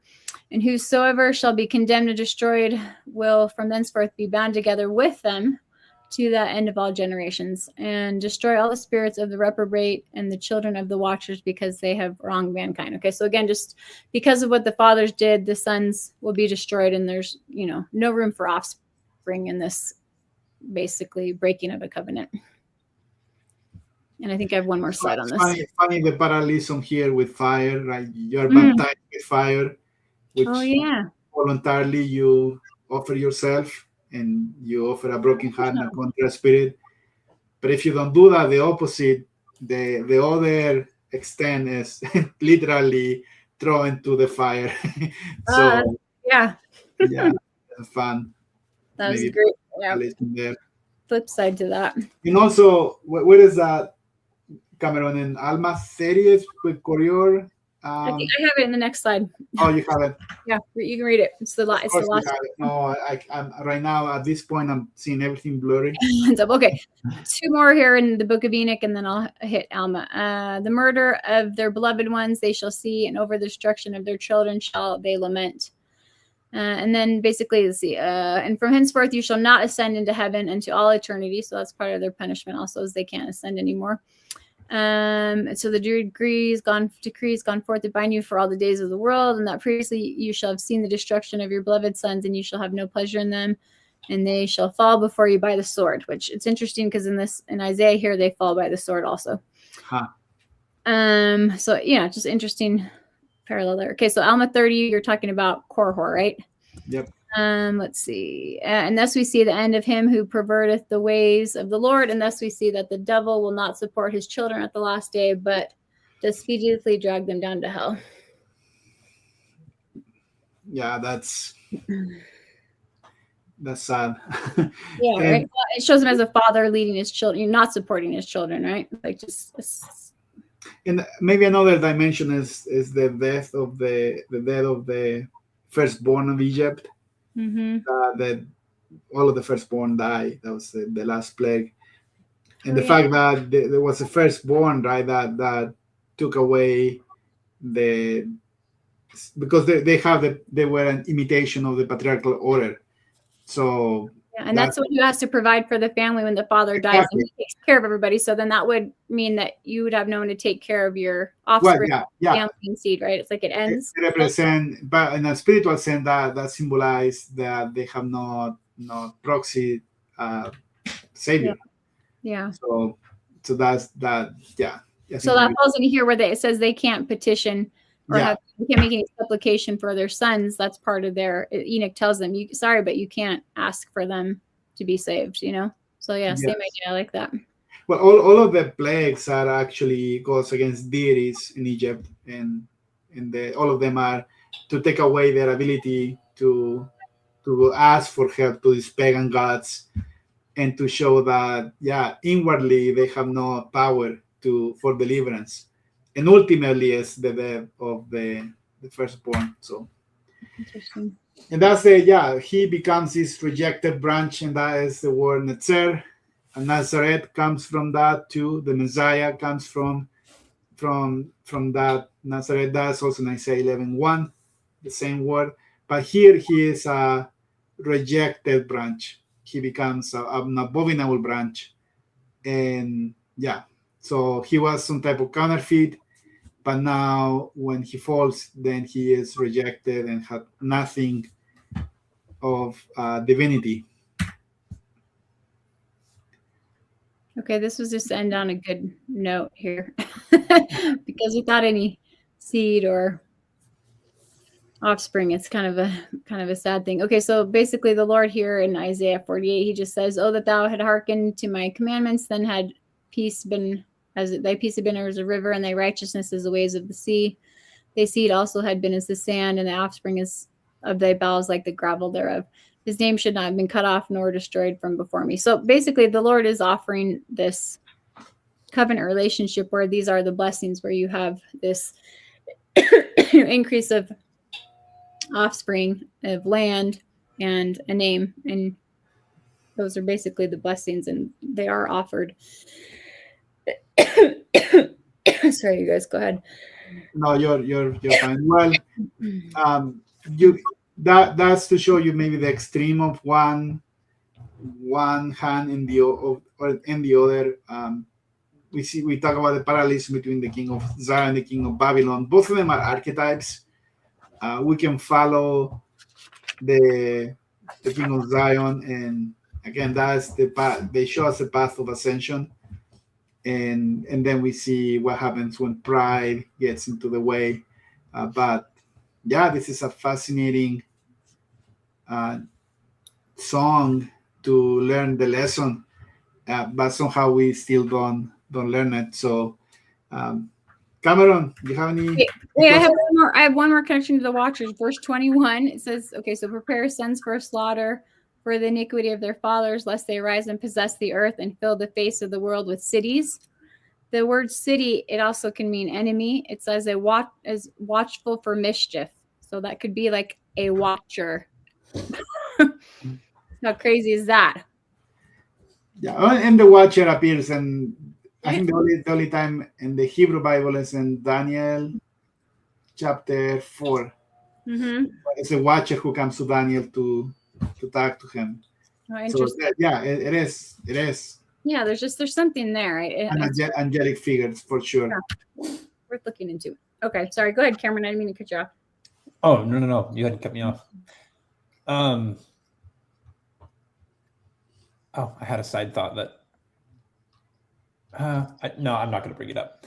Well, so I guess closing thoughts are everything is about life and death in the scriptures, and that's especially clear in this chapter here. And Isaiah 53, of course, is the good kind of contrast against which you can read this chapter.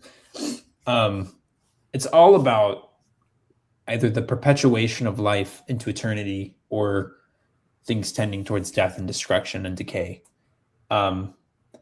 Entering into this fallen world where death is sort of our lot and finitude is our inheritance. This little bit that we have, we're able to sacrifice as a result. We have something that we can give away, that we can lose.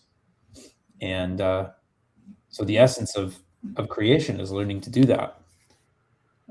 It's learning to come and to make that sacrifice, to exercise greater faith. And that's the principle on which we can inherit life. If we try to hold on to this little finitude that we have, then we lose it. That's great. Should we read some comments? And then... Yeah, pick a couple of your top favorites and then we'll... So how's your book coming along, Cameron? That's our second sponsor for... Second official sponsor is going to be Cameron's book. Mm-hmm. So first, search diligently tool, and how far away are you? Oh, good question. Not sure. I've got lots of notes that are filled in for the different chapters, but formatting it and getting like the messaging right and making sure it feels clear and relevant to people, and like they're not just like getting lost in the weeds as they're kind of tagging along my crazy thought chains. That's what I'm trying to go back through and be really, really careful and intentional about. So yeah, we'll see how long it takes me to get to that point, but I'd like to have it done in the next few months, but that's probably really ambitious. Yeah, things are happening, so no rush. Let's see. I don't think it is because they try to be like God. Talking about Adam and Eve, this is Aaron. I don't believe that notion is wrong. It is trying to be like God on your own without Christ. Right. Yeah, this is what we talked about at the beginning. The key distinction, because I prayed about this once several years ago, because I had read this book. I came across some comment that some Christian had made, and it was a question that was on my mind. And the gist of the answer I got is what any father wants for his child is for them to grow up and be what he is. Now, that's what a seed is. That's what a seed brings forth after its own kind. That's the intention.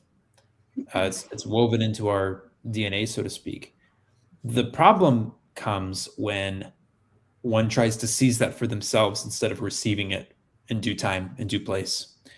Of course, we have the tradition, it's clear, in the temple, but there are other traditions that kind of preserve this idea of, well, like Gregory of Nyssa, the idea that in the garden, had Adam and Eve been faithful and waited, there would have been a proper time and place and context in which they could have received of the fruit.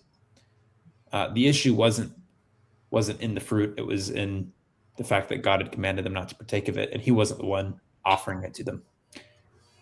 They were seizing it, and so that's the sin of Babel. That's the sin of the king of Babylon. That's the sin of trying to save your life in order to lose it, of making a name for yourself. All of these things are different levels of the same pattern of trying to take from yourself as opposed to receiving from God, receiving from above, receiving from your Father.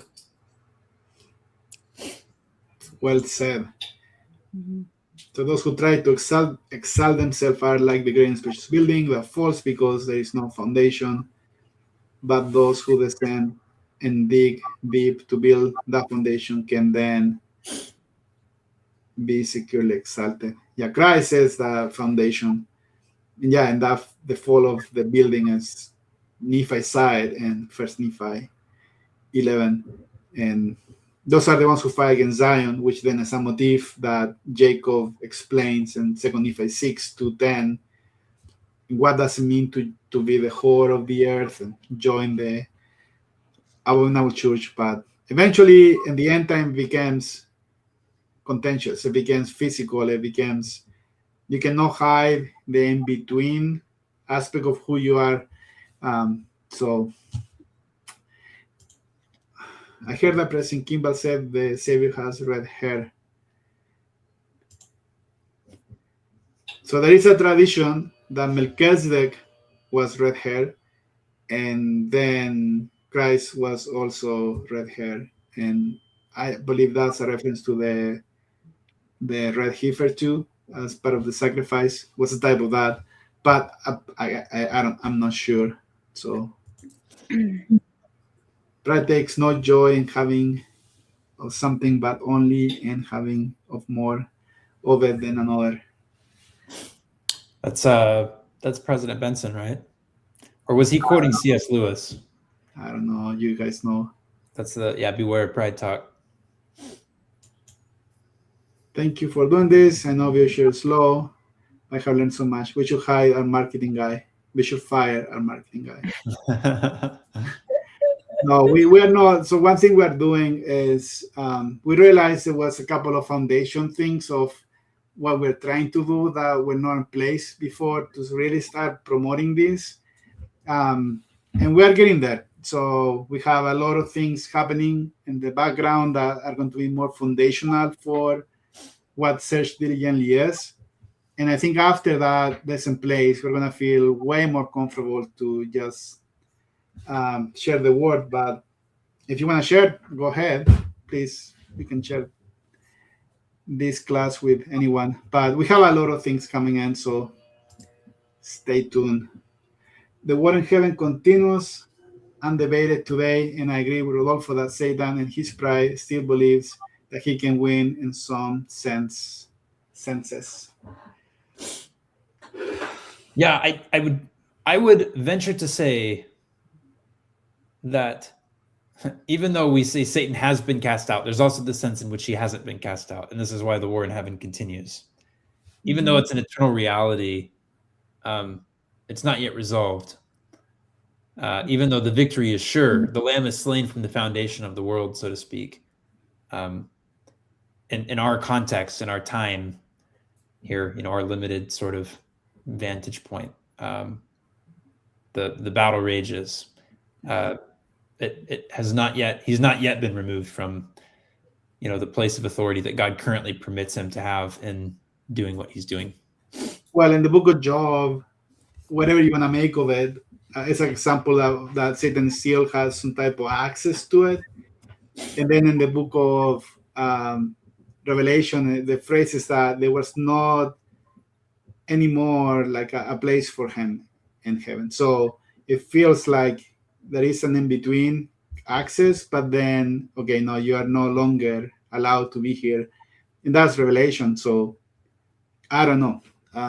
See, he's on Mount Sepan. He's on Mount Hermon. That's his place now, right? It's like they have to have some kind of gathering place.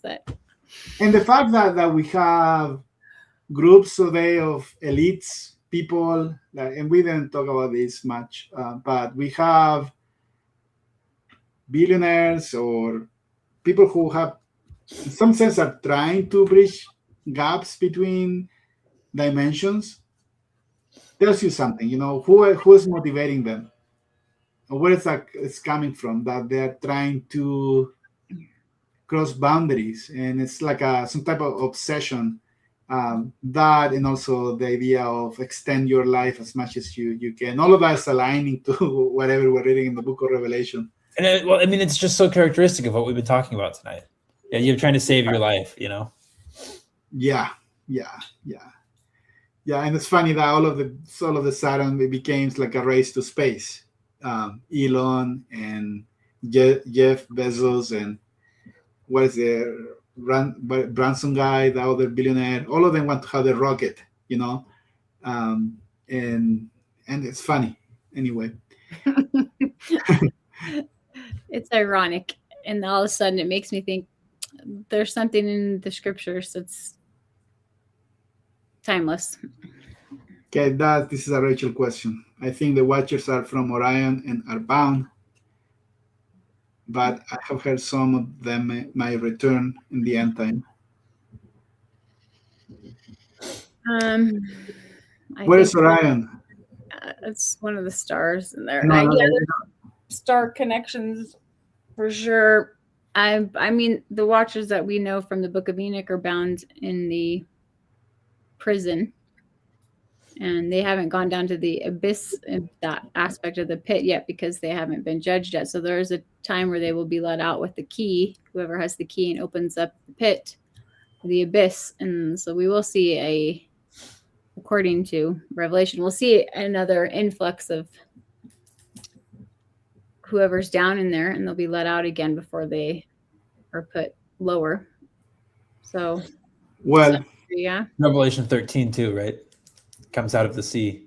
Yeah, exactly. There's definitely. Well, what about the little deeper, the deep in heaven, the stars, like symbolism of the cup of indignation, and anyway. Yeah, so the Big Dipper, the North Star, and there that looks like a ladle being poured out. Yeah, we could go down those rabbit holes or star holes or wormholes, but another time. For another time, I'd love to do that. Another translation calls the rejected branch a repugnant fetus. That's the Institute, right? Translation. So. And well, the branch is netzer, is literally branch. So probably, you have the Institute is interpreted translation. So you have translations who are trying to find maybe a meaning beyond the word. So the fact that it's a branch and the branch is associated with some type of lineage, maybe the reason why the selection for the word fetus was used, but the literal rendering is branch. And then when you have that in place, you can then maybe make the analogies, like Rachel then link that to Isaiah 48 about seed and offsprings and all of that. Mm-hmm.